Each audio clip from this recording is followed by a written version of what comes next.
On est là. Voilà.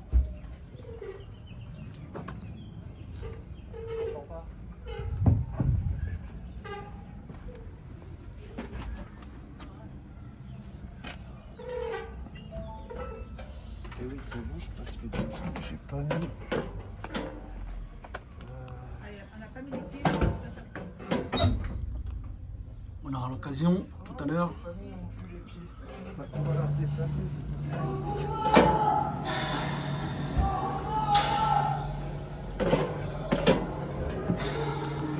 Bah allons-y hein. T'as mis le son? C'est 200, s'il te plaît.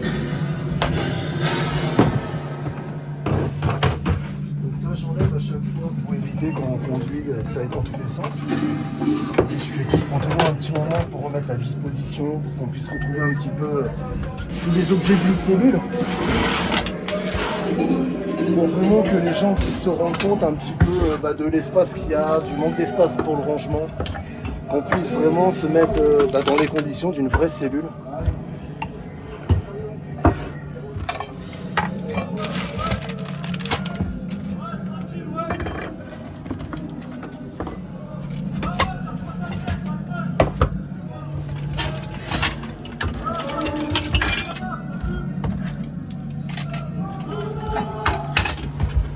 Qu'est-ce qui se passe là pour toi? Là, pendant que tu fais ça, qu'est-ce qui se passe? T'as l'habitude? C'est devenu banal? Non. Qu'est-ce qui se passe pour toi? Bah là, franchement, à l'instant, pendant que j'étais en train de reposer tout ça, véritablement, j'étais en train de me revoir dans une cellule. J'essaie de, je me remémore en fait un peu la disposition des choses qu'on a dans une cellule. Si tu m'avais pas demandé, je m'en serais pas rendu compte, mais le fait que tu me demandes, c'est vraiment ce que j'étais en train de voir. C'est inscrit dans ton corps, dans ta mémoire en fait. Après, j'ai vécu 22 ans comme ça, donc forcément, ça fait partie de moi, ça fait partie de mon histoire. Même si, bien sûr, je suis dehors, bien sûr, j'ai évacué tout ça de mon esprit. Mais le fait là de me remettre dedans à chaque installation, c'est un peu comme si j'étais dans ma cellule en train de redisposer un peu les choses que j'avais. Pour les jeunes, à montrer cette réalité, à dénoncer cette réalité, à essayer en tout cas de leur ouvrir les yeux pour briser un petit peu tout ce que les réseaux sociaux leur font croire. Là, je prends vraiment du plaisir parce que je pense toujours à ce, comme je dis toujours, ces gamins, c'est nos petits frères, c'est nos petites sœurs, c'est nos enfants. Donc à chaque fois qu'on arrive à aider un môme à changer sa trajectoire et à se dire voilà, celui-là il va pas prendre ce chemin-là. Et là c'est un vrai plaisir, c'est une grande satisfaction. Et comme je dis souvent aussi, la prison elle m'a beaucoup puni, mais elle n'a rien réparé. Là j'ai vraiment l'impression de réparer quelque chose.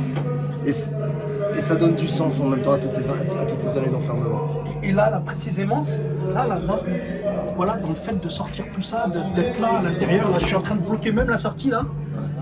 Qu'est-ce qui se passe pour toi? C'est quoi? Qu'est-ce qui se passe à l'intérieur de toi? C'est-à-dire que là je suis dans la cellule mais c'est différent, je sais que la porte elle est ouverte, je sais que je vais sortir. Donc je suis en cellule sans y être, mais par contre pendant qu'on parle j'entends tous ces bruits avec lesquels j'ai vécu pendant toutes ces années. Et ça me rappelle quand même beaucoup la détention. Ça me rappelle vraiment beaucoup tous ces moments où il faut vivre avec ce bruit qui est insupportable, où il faut... quand t'entends les mecs qui gueulent aux fenêtres, quand t'entends les mecs qui s'embrouillent, qui s'insultent, c'est des moments qui sont très pénibles et ça réveille un petit peu tous ces souvenirs. Ça réveille quand même tous ces souvenirs. Ça te fait mal? Je resterai pas beaucoup plus longtemps dedans, ça c'est sûr. Ouais. Moi par exemple, si j'étais sincère avec toi, j'ai un peu mal. J'ai un peu mal là. Je suis même en train de trembler un petit peu, ça, tu vois. C'est ça. Mais c'est vrai que là, je m'en rends compte parce qu'habituellement, quand j'emménage tout, le son il est coupé et je suis jamais resté, je crois, aussi longtemps dans la cellule avec le son que là maintenant. Et c'est vrai que là, je commence à vraiment le ressentir. J'ai envie de sortir de ouf. Ouais. Mais vraiment. Alors c'est vrai que quand je fais les immersions, je suis dehors. Donc j'explique aux gamins, c'est eux qui font l'immersion, c'est pas moi. Mais là, je vois la différence. Et là, je suis vraiment dedans. Bah écoute, là c'est le teaser, la famille. Voilà. De toute façon, vous allez avoir l'occasion de voir le bouquin, le livre que tu as écrit. C'est le début du teaser. On va pouvoir prendre le temps de t'interviewer. Avec grand plaisir. Je vais te poser plein de questions. Je vais improviser. Il y a des fois, je prépare. Il y a des fois, je prépare pas. Et là, la réalité, c'est que je suis pas en impro. Parce que, quoi qu'il advienne, je suis toujours en train de réfléchir quand je me prépare à faire une interview. Mais je vais t'avouer quelque chose. Je crois que, mine de rien, j'appréhendais. Quelque part, mine de rien, là par exemple, je me sens un petit peu mal. Tu vois. Je comprends. Je me sens un petit peu mal. On va peut-être pouvoir creuser pour Bien comprendre. sûr, bien sûr. Voilà, bien même sûr. ce qui se passe entre toi et moi, et donner l'occasion aux personnes un jour de voir cette interview. Bien sûr. Et par le biais de ce teaser, justement, leur donner envie aussi d'aller voir ce que tu as écrit, le livre que tu as écrit, et aussi les autres interviews que tu as pu faire. Parce que là, t'en as fait énormément. J'en ai vu beaucoup sur Internet. Et j'espère surtout que ça leur donnera aussi envie peut-être de faire cette immersion tout simplement pour découvrir cette réalité carcérale, parce que il y a beaucoup de gens qui s'imaginent des choses qui sont très très loin de la réalité à cause des réseaux sociaux, à cause de ce qu'on entend parfois aux informations. Et la prison, ça reste un enjeu national, ça reste un enjeu qui nous concerne tous, parce que ça reste nos enfants, nos petits frères, nos petites sœurs qui vont dedans. Et comme je dis toujours, un détenu de réinséré, c'est des victimes en moins derrière, c'est une société plus sûre pour nous tous. Donc c'est vraiment un enjeu qui nous concerne tous. Et vraiment, j'invite en tout cas tous ceux qui verront ce reportage à venir, à faire cette immersion, à essayer de découvrir aussi l'humain derrière le terme de détenu. Parce qu'un détenu, c'est avant tout un homme, une femme qui a fait des erreurs. Il n'y a personne qui se lève un beau matin en disant bah tiens, je vais devenir braqueur, assassin ou trafiquant. Non, c'est tout un chemin de vie qui fait qu'à un moment donné, on en arrive à prendre ces mauvaises décisions. Mais il n'en demeure pas moins que derrière cet individu, ça reste un être humain. Et le changement de trajectoire est possible. Je suis la preuve vivante aujourd'hui. Il y en a d'autres qui ont changé de trajectoire. Mais l'enjeu, c'est aussi d'éviter à des gamins de prendre cette trajectoire. Donc j'invite tout le monde à venir. Il y a des innocents aussi. Et évidemment, Il y a des aussi, innocents, il y a évidemment, des véritables innocents. évidemment, non seulement il y Des a des... personnes qui ont pris la double ou la triple peine. Ou... Moi, je suis souvent cet exemple de Patrick Dils, qui a quand même passé 17 ans de sa vie en prison juste parce qu'il ne savait pas se défendre, juste parce qu'il ne savait pas s'exprimer. En plus, il a été quand même accusé de crimes assez graves, même très graves. Il a été insulté, il a été frappé, il a été violé dans sa cellule à cause de ses crimes, pour que 17 ans après, on lui dise vous étiez innocent. Et ce mec-là, moi je trouve que c'est quelqu'un qui a vraiment beaucoup de mérite, parce qu'aujourd'hui, malgré tout ce qu'on lui a fait subir, il va dans les écoles pour témoigner. Donc il en a fait une force, et franchement, je lui tire mon chapeau pour ça, quoi. Bon, on va avoir l'occasion de discuter, de parler de plein de choses. Écoute, je te remercie d'avoir accepté de faire cette interview. Pour moi, elle est très très importante, pour plein de raisons différentes.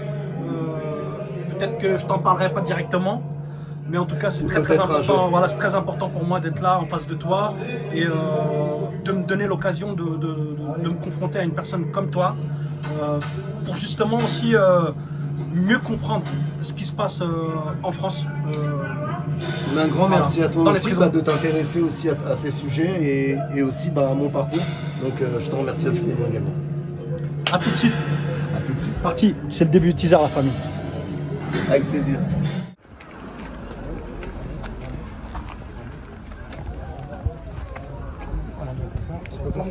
Sur l'herbe, Yannick? Ouais, un petit peu, on va avoir juste comme ça bloque. Ah, ok.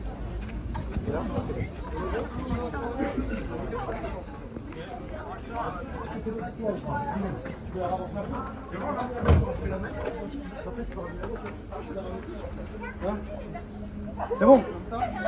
Tu mets les cales?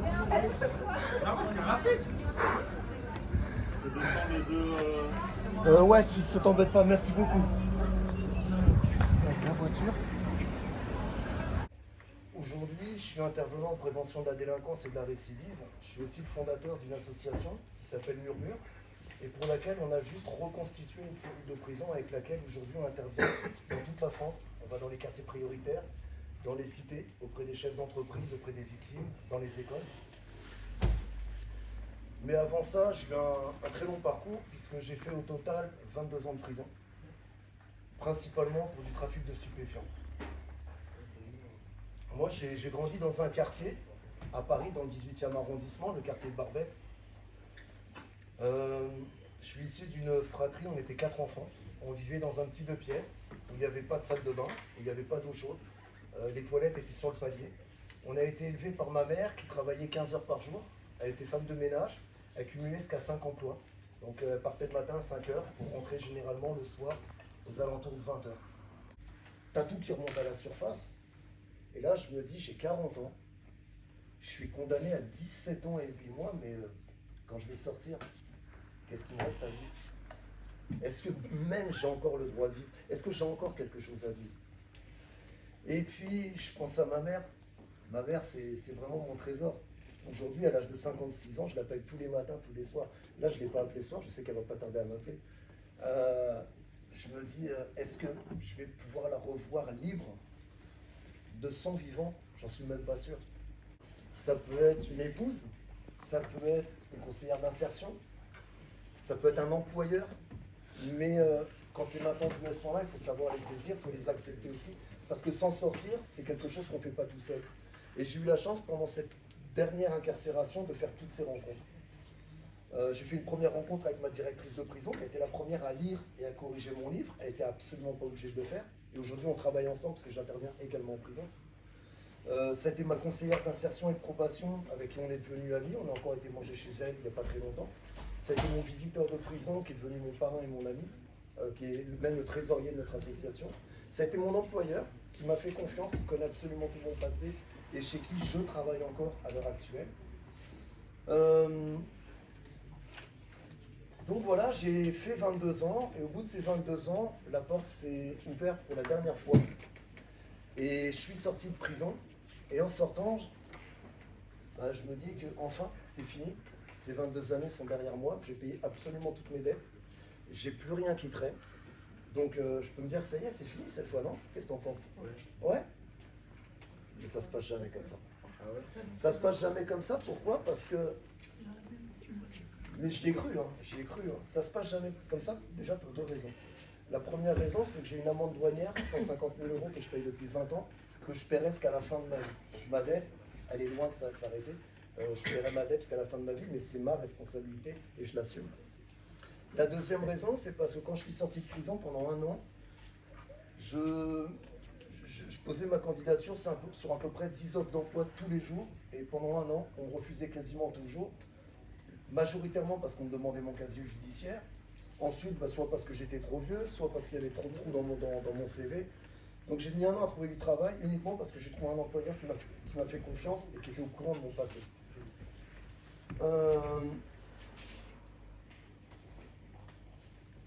Et quand j'ai trouvé cet employeur, j'ai pas trouvé un emploi, j'en ai trouvé deux emplois. La nuit, j'étais veilleur de nuit dans un centre pour migrants. J'ai travaillé pendant 3 ans. Et la journée, je suis devenu expert en recherche de fuite d'eau, quand il y a des dégâts des eaux. Un métier que je ne connaissais absolument pas, je ne suis pas plombier, mais un métier en plus qui est très bien payé. Et j'ai cumulé ces deux travails pendant 3 ans. Pendant 3 ans, j'ai travaillé jour et nuit. J'ai mis un salaire de côté tous les mois. Et ça m'a permis tout simplement d'acheter mon appartement avec mon épouse. On a pu faire un crédit, acheter notre appartement, on s'est mariés. Ce que j'ai fait en 3 ans, en fait, en 30 ans de vie illégale, j'ai pas réussi à le faire. La seule différence, c'est que quand on prend de l'argent illégalement, j'ai construit cet immeuble, mais c'est un peu comme construire une maison en paille. Dès qu'il y a un petit coup de vent, il y a tout qui s'envole, il faut tout recommencer. Alors que là, j'ai mis 3 ans, j'ai travaillé jour et nuit, j'ai pas beaucoup dormi, j'ai économisé. Mais il peut y avoir un ouragan, notre maison elle ne bougera pas, parce qu'on l'a eu vraiment avec notre travail, avec la légalité, et ça personne ne peut le prendre. Au bout de 3 ans, j'ai corrigé, j'ai édité mon autobiographie, j'ai créé les réseaux sociaux et très rapidement je me suis rendu compte que ces 22 années, elles pouvaient être utiles à beaucoup de gens. J'ai plein de détenus qui m'écrivent, des familles de détenus, des victimes, des professionnels. Et je me suis rendu compte que quand on a cette expérience de vie, en fait, on ne peut pas la garder pour soi, sinon ça n'aurait aucun sens. Mais on peut l'utiliser en tout cas peut-être pour éviter à d'autres d'avoir la même trajectoire. Et c'est vraiment ce qui m'anime aujourd'hui, c'est ce pourquoi je vis et c'est ce que je fais au quotidien. Même mon épouse, qui avait absolument rien à voir avec cette vie-là, aujourd'hui elle intervient avec moi dans les quartiers, auprès des jeunes qui sont en PJJ, des jeunes qui sont à l'ASE. Voilà, parce que c'est des parcours de vie qui ne sont pas simples. Mais en tout cas qu'on peut changer. On peut changer. Avoir une enfance difficile, ça n'excuse rien. La preuve en est, c'est que moi j'ai eu un frère, qui existe toujours. On a eu la même enfance, pourtant il n'a jamais fait un jour de prison, il n'a jamais fait une garde à vue. Donc c'est pas parce que tu as une enfance difficile qu'obligatoirement tu dois t'en servir comme excuse pour faire n'importe quoi de ta vie. Tu restes le seul arbitre de ta vie et tu peux tout changer. Là, en 3 ans, j'ai transformé ma vie. Et puis, en dehors d'être devenu intervenant, je voulais aller encore plus loin, et c'est pour ça qu'on a créé notre association, parce que je voulais montrer aux jeunes que la prison, c'est pas ce qu'on voit sur les réseaux sociaux, ça je vais vous en parler après. Mais la prison, c'est un lieu où il y a beaucoup de souffrance. Il y a un taux de suicide qui est 3 fois supérieur à l'extérieur. Au quartier disciplinaire, c'est 10 fois supérieur à l'extérieur. Mais en tout cas, voilà, on peut tout changer et vous en premier, enfin votre vie, c'est vous qui allez la décider. C'est pas ce qu'on vous a fait croire, c'est pas les souffrances peut-être que vous avez pu traverser. Vous pouvez encore la décider. Voilà. Pour ceux qui voudront en savoir plus, mon autobiographie, qui est dédicacée pour vous tous, va rester ici. Donc celui qui veut découvrir un peu plus, bah, n'hésitez pas à l'emprunter et à la lire. Je ne sais pas à qui je le confie. Ahmed. Bon, c'est sans doute pas. Non, je repars avec. Non, ça sera pour la bibliothèque d'ici, pour tous ceux qui veulent aller plus loin. La deuxième chose, c'est que je vais tous vous laisser ma carte de visite. Dessus, il y a notre site internet, il y a tous les réseaux sociaux qu'on a. Comme ça, vous pourrez voir toutes les interviews de moi et d'autres détenus. D'ailleurs, je vous laisse vous faire passer. Tout à l'heure, je vous ai expliqué d'où je venais. Est-ce que tu t'en rappelles? Ah, sympa quand même. T'as écouté alors. Il y a beaucoup de monde autour de toi. Là, je fais exprès de gigoter un petit peu pour pas qu'on voit la tête des gens. C'est ça. Il y a beaucoup de monde. Il y a beaucoup de jeunes et pour moi, c'est vraiment la transmission qui est importante. C'est de pouvoir parler avec ces jeunes, de voir un peu les réactions, de voir les visages des fois qui se transforment, qui s'interrogent, d'entendre aussi toutes les questions. Là, je vois c'est fini depuis tout à l'heure. On est au moment du repas, mais malgré ça, il y en a encore plein qui viennent me voir et qui viennent s'interroger. Et qu'est-ce qui a fait que? Et qu'est-ce qui s'est passé là? Donc je vois que finalement, il se passe quelque chose. Et ça, pour moi, c'est important. Tu vois leur visage changer, mais moi, j'ai vu le tien changer aussi. C'est-à-dire que on voit que tu as vraiment du plaisir, que tu profites vraiment de chaque minute pour communiquer, pour échanger avec eux, pour partager ton expérience. Et on voit en fait que tu es content, on voit que tu vis, tu vois. En fait, c'est vraiment ce qui m'anime et ce que je vais chercher moi dans mon témoignage, c'est vraiment les réactions. J'essaye vraiment d'aller chercher en eux, de voir qu'il se passe quelque chose. En fait, c'est là que je me dis, ok, ce que je fais, c'est utile, c'est vraiment utile. Et j'ai quand même des belles victoires qui m'ont permis en tout cas de m'en rendre encore mieux compte. Je pense à ce gamin qui m'a écrit maintenant il y a quelques mois sur Messenger. Et il m'a dit l'année dernière, en 2025, au tout début de l'année, tu es intervenu sur un stage de réparation pénale auprès de mineurs. J'étais dans le groupe. Et il m'a dit ton témoignage, il m'a touché. Il m'a beaucoup donné à réfléchir. Et du coup, je voulais te dire que j'ai suivi tes conseils. Je suis parti de mon quartier. Je me suis engagé dans l'armée. Aujourd'hui, je suis réserviste. J'ai un emploi. J'ai mon appart. Et je suis en train de développer une passion pour la photo. Il m'a envoyé plein de photos de paysages. Et là, au moins, je me dis, voilà. Au moins un. Encore une fois, moi, ça me fait penser à mes mômes, quoi. Ça me fait penser à mes mômes, c'est nos petits frères, c'est nos petites sœurs. Moi, voilà, c'est ce qui me touche parce que la souffrance, je l'ai vécue dans ma chair et tout ce que j'ai envie, c'est qu'aucun d'eux n'ait à connaître ça. Donc, c'est le plaisir que je prends. Tu reviens de très très loin, dis donc. Hein. Tu parles quand même de Paris, de Barbès, Tu sais, moi j'ai l'habitude d'interviewer des artistes. Des gens qui peut-être seront passés par la case prison éventuellement, tu vois. Beaucoup d'artistes aussi qui vont fantasmer et qui vont créer en imaginant éventuellement des histoires autour de tous les thèmes que tu abordes. Et de me retrouver en face de toi, tu n'es pas la première personne, bien sûr. Hein. J'ai rencontré énormément de personnes dans ma vie, tu vois, par rapport à ce sujet-là. Mais quand même, tu es un rescapé, quoi. Un rescapé, pas que par rapport à la prison, par rapport à une époque aussi. Tu as 56 ans.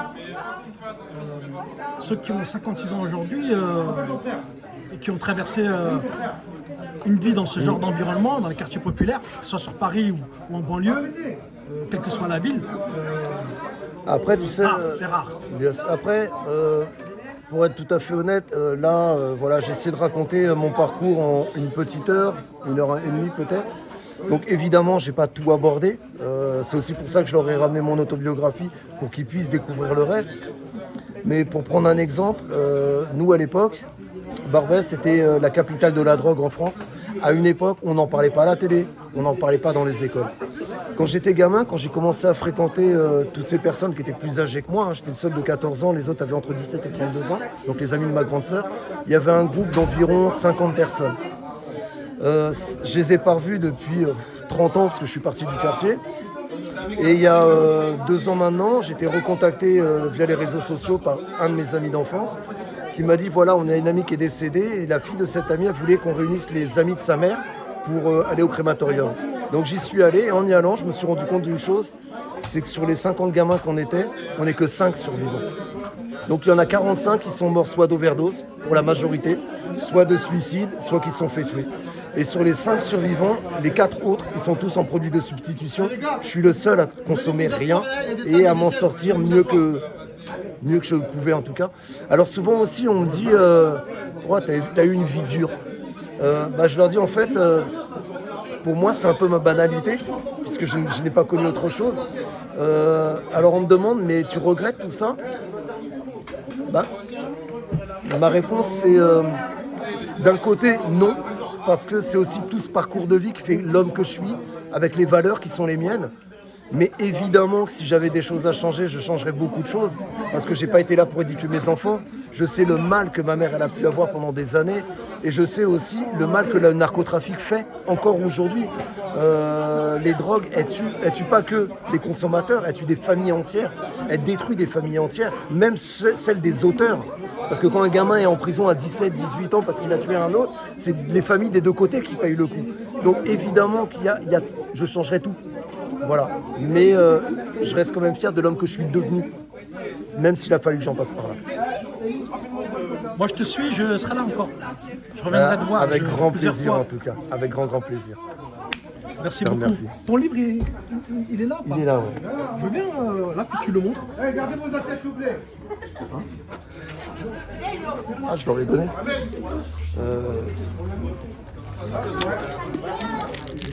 Bah voilà, celui-là, c'est le mien. Avec grand plaisir. C'est le mien. Voilà. Donc voici.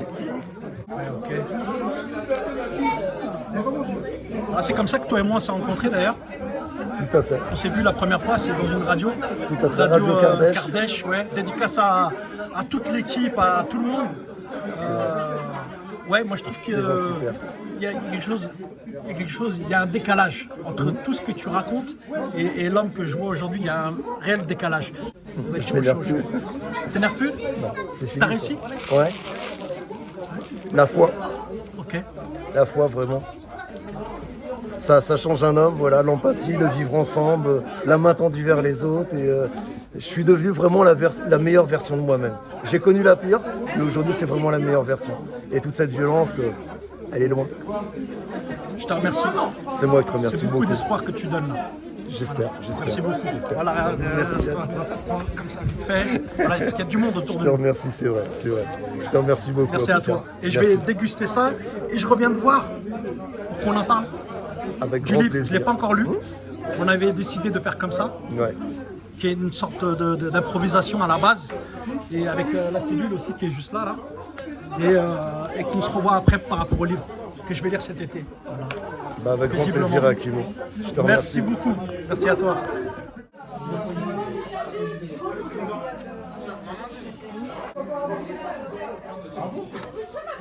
Merci beaucoup. Merci. Très gentil. J'ai appris à écrire, maintenant je fais chier tout le monde, je mets du temps à écrire. Merci beaucoup.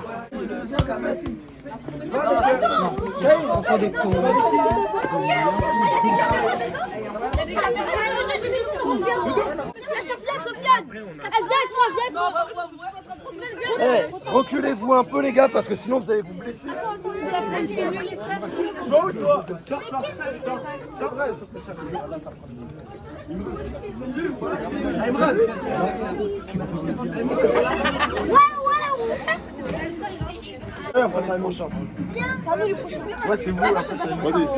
Franchement, c'était une expérience de ouf.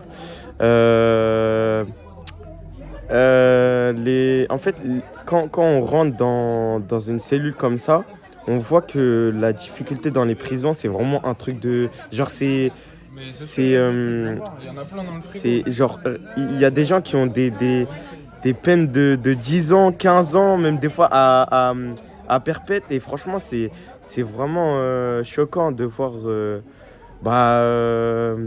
voir une difficulté comme ça, de vivre tous les jours. En plus, on entendait quand on rentrait le son, même j'ai vu avec Yannick, il disait que c'était ça tous les jours, du matin jusqu'à le soir, même des fois le soir ça allait, même, je sais pas comment le dire, les conditions à l'intérieur pour aller par exemple aux toilettes, faire sa douche ou se laver les mains. Franchement, c'est une expérience qu'il faut faire dans sa vie au moins une fois. Et franchement, c'était assez surprenant. Et il faut pas faire de expérience illicite. C'est pas bien. C'est tout. Ok. Bah écoute, cher, merci. Je change rien, je touche rien. Pas de souci. Merci beaucoup. De rien. Qu'est-ce qui s'est passé pour toi? Voilà. Je sais pas quel âge tu as, mais c'est vrai que, je sais pas, ils ont entre 12, 13, 14 jusqu'à la majorité. Ouais. Qu'est-ce que tu peux me dire, toi? Donc aujourd'hui, l'objectif, c'est que les jeunes qui participent via le témoignage de Yannick, via la cellule mobile, qui est du réel, de l'authentique. Et ce qui a beaucoup aussi interrogé, c'est que Yannick participe avec de l'émotion. Et c'est ça qui fait parler aussi, parce qu'il y a beaucoup d'anciens détenus qui ont ce parcours-là. Mais ce que rapporte Yannick, c'est de l'émotion. Et il sait le transmettre. Et Yannick, et sa cellule mobile qu'il a montée, voilà. Nous, on travaille, c'est la deuxième fois qu'on le fait intervenir. On va le faire intervenir encore une troisième fois au mois de juin. Et je pense que c'est un bon outil pour la jeunesse, pour casser les fictions, premièrement, pour donner aux jeunes aussi une réalité sur la prison, sur la drogue, sur le mythe du brigand et du délinquant. Merci. Je t'en prie, merci. Regardez ma position. Eh, tranquille, pas de bruit. Eh, si vous faites du bruit dans ma cellule que je peux pas me reposer, je vais vous éclater, moi. Ok, oui, monsieur. Eh, c'est pas le Club Med, hein. Éclate. Quoi? Vous éclatez là. Eh, de quoi, toi? Vas-y, eh. Ça, c'est un misère, Comment ça, tu rigoles, toi? Voilà, je dors. Parce que tu sais que Il n'y a plus de lumière dedans. après, je vais déjà. Celui-là, j'ai tout enlevé. Hein. Plus de lumière, faut y aller sur la lumière. J'ai tout branché dedans. Ah, tant pis. Moi, si tu veux prendre dedans, moi, il n'y a pas de problème. Et là, je vais pas tout remettre. Vas-y, je vais avec vous. Je prends pas le visage, la jeunesse. La prison, c'est pas une vie. Hein. Je souhaite à personne. Voilà, les conditions, c'est pas ça. Vous allez faire souffrir vos parents pour rien. Et c'est pas une vie en vrai. Faut qu'on s'en sorte, qu'on reste concentré, qu'on fasse nos projets de vie. Voilà, qu'on fasse pas n'importe quoi. Rendons fiers nos parents, c'est important. Déjà qu'ils ont déjà souffert certains. Il y en a, ils sont venus en bateau. Il y en a, c'était chaud déjà ils ont vécu des choses qu'ils souhaitent même pas nous dire. Et nous, faut pas qu'on les mette dans la merde, tu vois pas. Faut qu'on les rende fiers. En plus, on est nés ici. On peut passer tous les diplômes qu'on veut. Donc, l'essentiel, c'est quand ils nous voient, ils sont contents de ce qu'on fait. Voilà, c'est tout ce que j'ai à dire. Merci. Merci, super. Attends, moi aussi, je vais te prendre en photo. Pardon, excusez-moi. Ah, Qu'est-ce qu'il y a? le star, il est là. Hein. T'as laissé le temps. Ah, prends photo pour moi.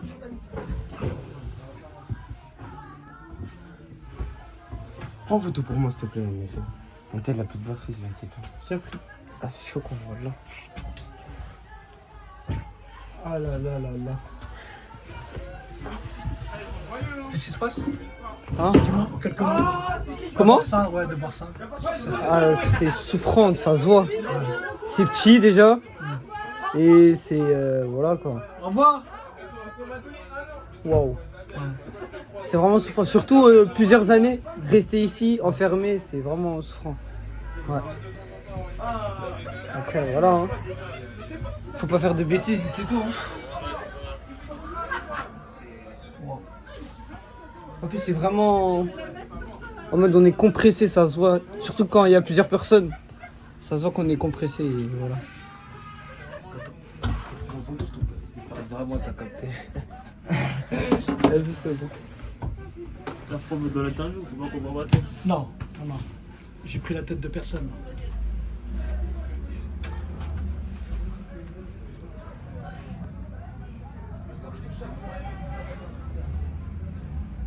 Attends, j'ai une tête de fou.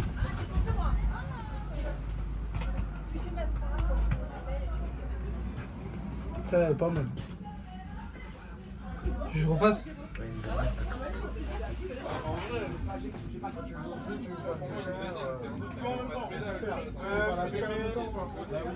Pourquoi tu veux faire une photo?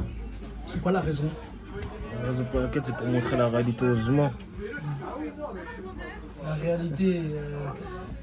Et montrer, prouver comme quoi on est au star. Non, là c'est pas une fierté, voilà. Ouais, c'est pas une fierté, mais. C'est pas une fierté. Voilà, c'est pas une fierté.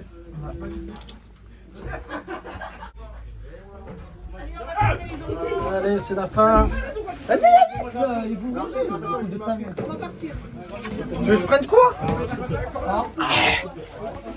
Il va un souvenir. Vas-y, bah viens, fais ton souvenir là, mon frère. Attends. Vous êtes intervieweur? Oui. Attends, voilà, il y a mon doigt. Mais pourquoi tu fais comme ça? Non, normal. C'est bon, c'est Tu fais les photos des darons? Il y a un daron en face de vous, les gars, wesh. Ouais, c'est bon, c'est carré. Dans les enfants, go! Tu l'as pris moi 500 fois la cellule. 500, ouais. Ouais. Ouais. Yaro, c'est bon? C'est bon, je pense que c'est... Voilà, hein. Une immersion, toujours. Ça m'a fait plaisir, moi, Ça m'a fait de l'expérience. Voilà, hein. Comme ça, on sait que c'est la vraie vie. Tu vois, c'est pas des films, c'est la vraie prison.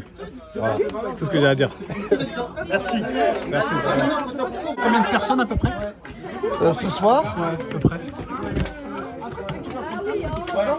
venez 40 personnes minimum, entre 40 et 50 personnes.